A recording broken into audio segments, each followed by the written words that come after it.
අද අපි ඇවිල්ලා ඉන්නේ පුංචි මණ්ඩාවලට. අද තියෙන්නේ අම්ම කෙනෙක්ගේ තාත්තා කෙනෙක්ගේ ඇනිවර්සරි එකක්. දුව තමයි මේ සර්ප්‍රයිස් එක ඕඩර් කරේ. එන්න යන්න බලන්න. සනකයියේ. ඉතින් අපි ඇනිවර්සරි ඔය දෙන්නට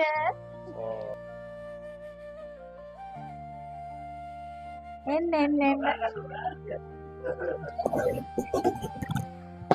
දෙමෝපියෝ දරුවෝ වෙනුවෙන් සර්ප්‍රයිස් කරනවා. දරුවෝ දෙමෝපියෝ වෙනුවෙන් සර්ප්‍රයිස් කරනවා. මෙන්න මේ දේ ඔයාගේ රතුදුව එයාගේ හන්සියෙන් තමයි මේක ඕගනයිස් කරේ. හරි ඉතින් මේ ආමට ඔයාලට කියන්න ඔය දෙන්නටම කියන දෙයක් මම කියන්න. හොඳ ඔයාලා බැඳලා මේ මාසෙට අවුරුදු 22ක්. මගේම සල්ලි වලින් ඔයාලා දෙන්නට මෙහෙම ගිෆ්ට් එකක් දෙන්න හම්බුන එකට මම ගොඩාක් සතුටු වෙනවා.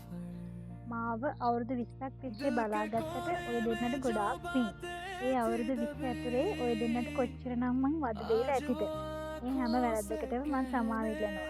මං හින්දා ඉතිරි දිලා කියනම් මේ හැම වැරද්දකටම සමාව ඉල්ලන්න හොඳම වෙලාව මේක කියලා මං දන්නවා. මට පුළුවන් තරම් කාලයක් ඔය දෙන්නව මං සතුටින් තියෙනවා. Happy 22 anniversary day අම්මේ තාත්තේ. මේ අවුරුදු 22 හිටියා වගේම හැමදාම සතුටෙන් ආදරෙන් උන්නත් එක්ක ඉන්න. මං ඔය දෙන්නට ගොඩාක් ආදරේ.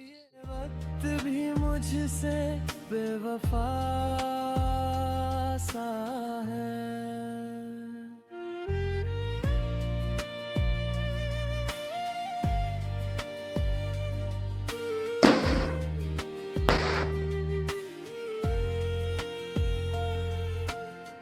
सांसों में बसी तेरी वो खुशबू जैसे बारिश में भीगी हो.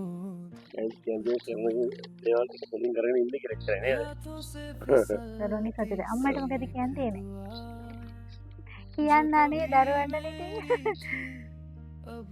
අවුරුදු 20ක් මාව බලාගත්තා කියලා කිව්වට ඉතින් තාමත් බලාගන්නේ නෑ. ඉස්සරහට බලාගන්නවා. දැන් බලාගෙන ඉවරයි වගේ හරියට අවුරුදු 20ක් මාව බලාගත්තා කියලා. මම සීට් එක දැම්මේ. බලාගෙන ඉවරයිද නෑනේ? කෙනේ අපි බැඳලා ගියත් අම්මලා බලා ගන්නවා අපේ අම්මත් එහෙම තමයි කරන්නේ. ඒද ජනකයි බැඳලා ගියත් එයාලත් බලනවා එයාලගේ දරුවොත් බලා ගන්නවා. එහෙනම් අපි